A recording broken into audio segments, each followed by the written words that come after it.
Kick.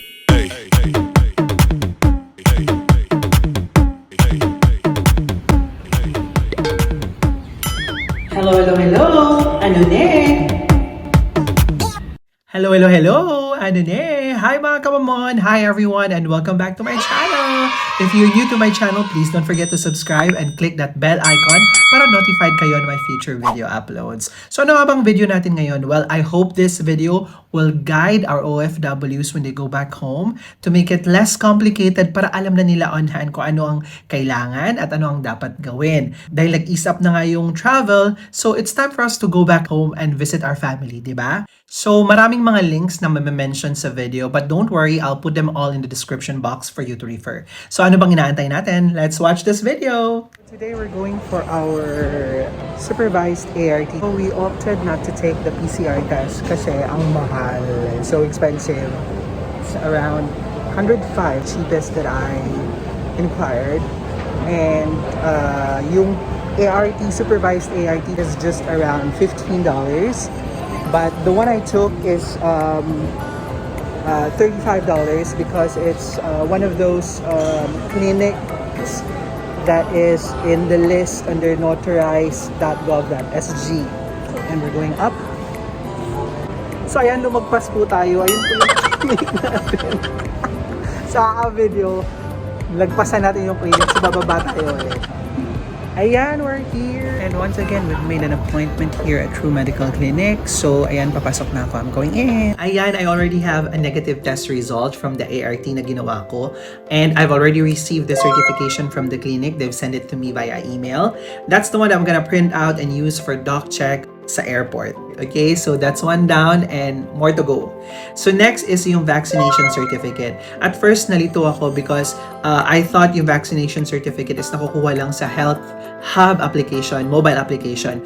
Although meron doon, pero hindi po yun yung kailangan for international travel.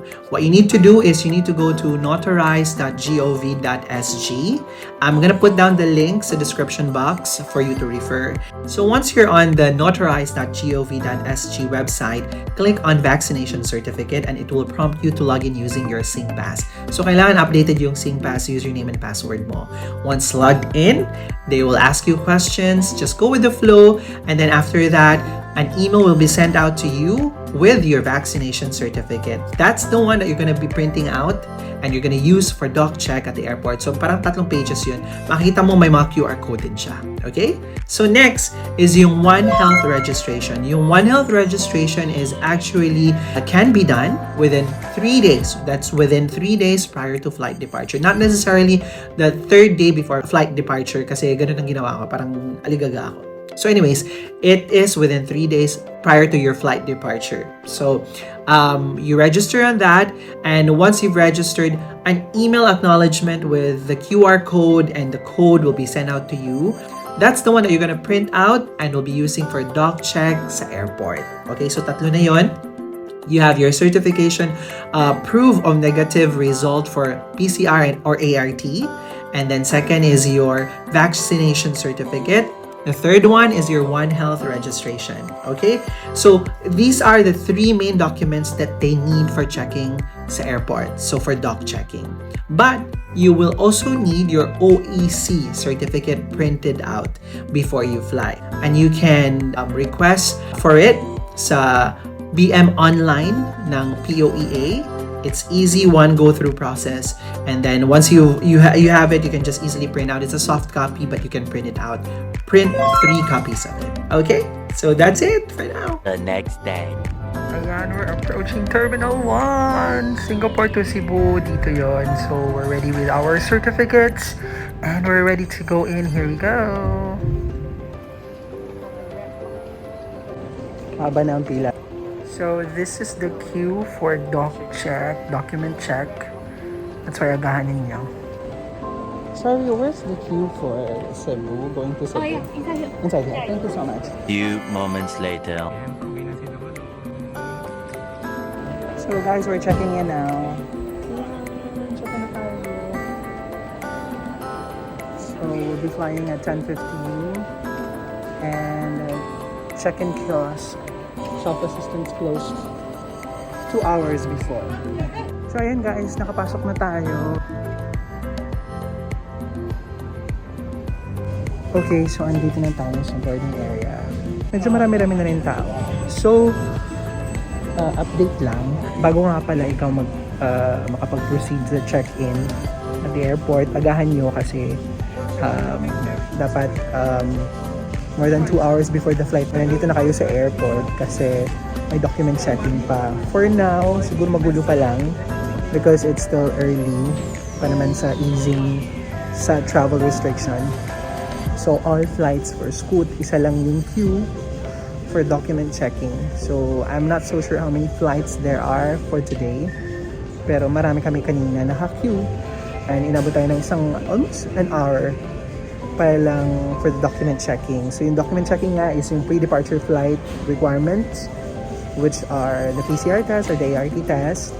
And then ONEHealth registration QR code. You need to print it out as well. And lastly, your vaccination certificate. So you need those three. You need to print yung ONEHealth naman na registration. You need to register within 3 days prior to your flight departure.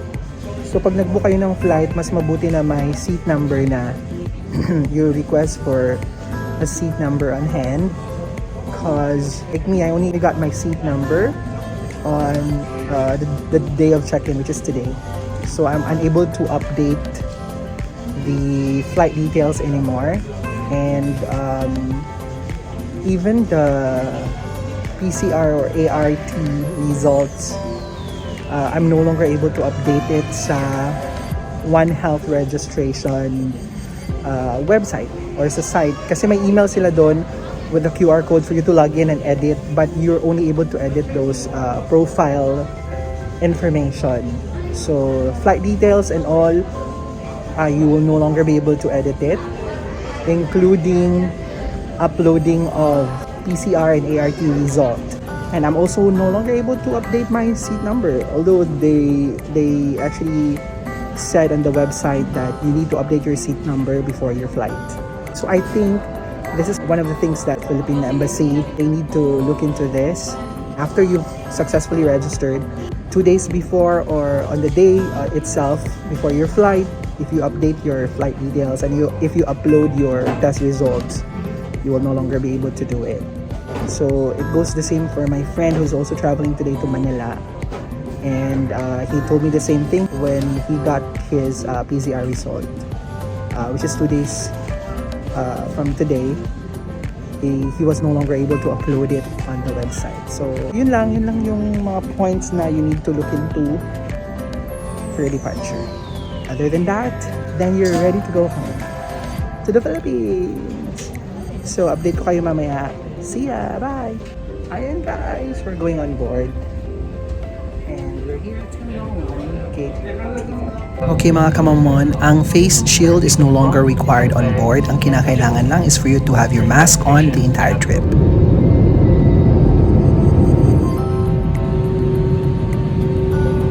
Ayan, we're here in Cebu. Ang tagal. It was like exactly 2 years. So thank God, we arrived safely. Everything's okay.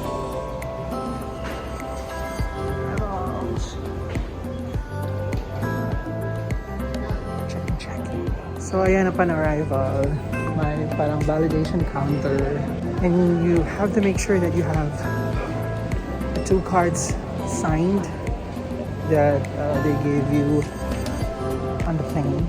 A few minutes later. So after no validation counter where they check your vaccination certs and everything, sa immigration na naman for clearance para makalabas ka na ng airport. Few moments later. There, we're done with immigration, so it's just so fast. Okay na. We're going to get our baggage na. So before you get your luggage, dyan mo na kayo dadaan. So if you're an OFW, you don't go right away to the baggage collection. You still need to go to this part here, OWWA.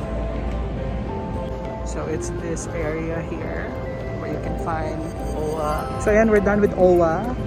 They're checking. So they will just get your number and then Now we can proceed to get our baggage at Carousel 2.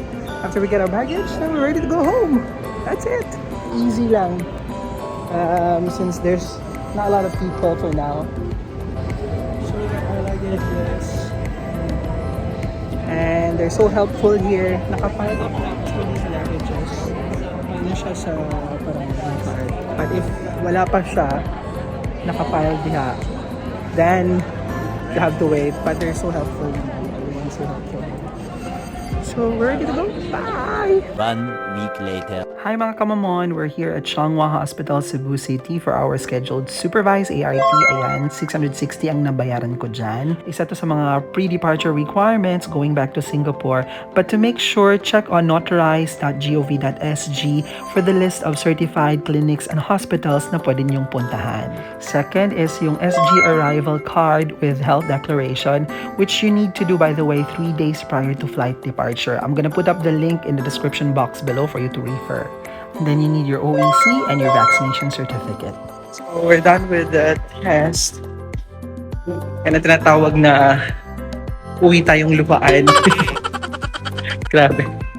So we'll be waiting for the result after 3 hours. Next day. So we're here at the airport. Say hi, Luis. Ate Madi, say hi, Ate Madi. Hello. Bye-bye. Kiss. Hello. Bye-bye, kiss, kiss. Love you. Thank you. Love you. Bye. Love you, ate.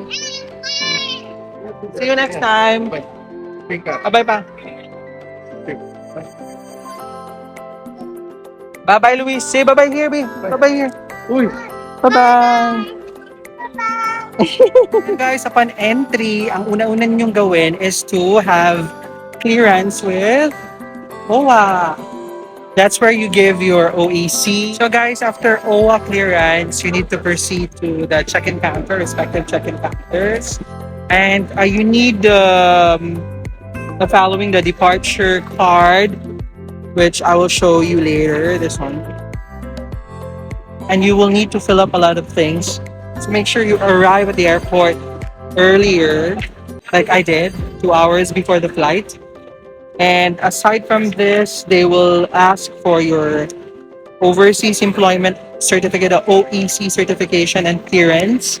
They will also ask for your health declaration, which you should have done 3 days prior to your flight departure, and your vaccination certificate. At the same time, last one, they need your negative results for your ART or your PCR test. So we're waiting. There's only a few people, but it's kind of taking time because of the document checking and all. So make sure to arrive early at the airport. Medyo natatagalan sila sa pag-check ng mga documents kasi nagbago na naman kasi yung mga requirements. 1st April yung effectivity, but by then they should be ready by then. Already na, diba? But anyways, we're here and we're getting ready to check in. Sabi ko lang naman kay Miss na it's okay to queue up as long as hindi ako maiwan ng airplano. So yeah, everything is smooth here. We are here at Mactan International Airport, Cebu. 1 eternity later. Then, after successfully checking in at your respective airline, that's the time that you will proceed to the International Refund OFW Diplomat counter. So I'm taking you there para you know where it is. So it's just actually beside the entrance going to the immigration. So ito po. Yan, siyan. Salamis. Okay. So once you got your refund, I got a total 940 something. So once you got your refund, proceed to and para sa mga bagahe mo for your anong tawag nito? Hand carry checking. And so once we're done with your hand carry, we will proceed to the waiting area for the airline of your choice. As for my case, it's Singapore Airlines. So, ang laki ng pagbabago. Nag-close up everything. Like, maraming nag-close. And, close yung mga shops because of the pandemic. So, for sure, maraming nawalan ng trabaho. Para siyang hallway ng papuntang But then again, everything is going back to normal. So we'll just have to be patient and we'll wait for everything. It will not totally be back to normal, but for sure, we'll ease out. Okay, so now we're on our way to the waiting area for our flight. So for our case, we are at gate 15. Over here. Hi! And so after nating masok, dito na tayo sa boarding gate. We're at boarding gate 15 and we are going to wait for our flight. Our boarding is at 6:35. So we're here. Good afternoon. Just this area, the boarding gate. So yun na nga, dito na tayo and they're gonna check if you have signed up the departure. So the immigration is here. Ayan, we're done with the immigration officer. Needed to take another copy of the OEC and of course your boarding pass. So we're now here waiting for the airplane. Okay. We need to find a good seat. Here we go.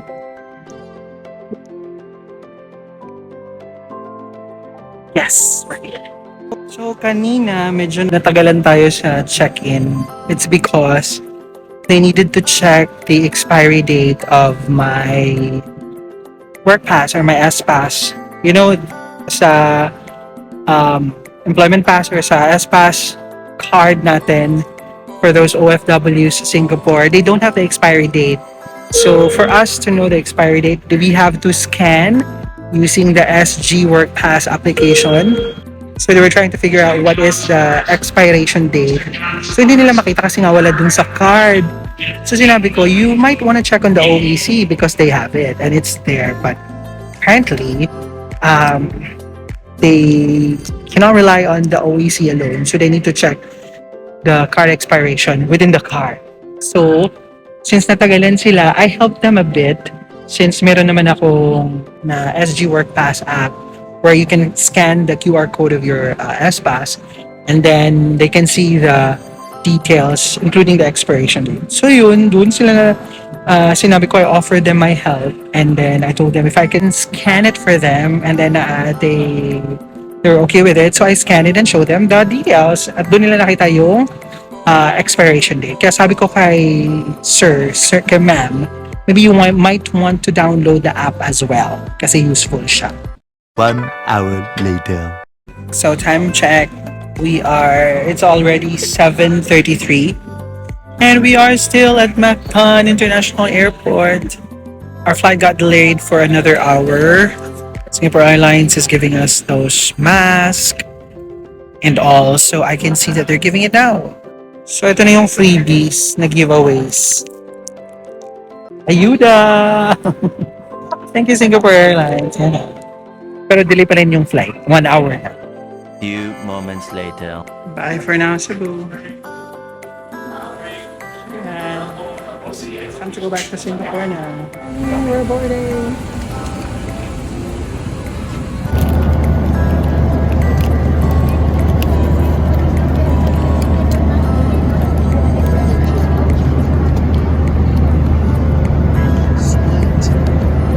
So we just landed at Singapore.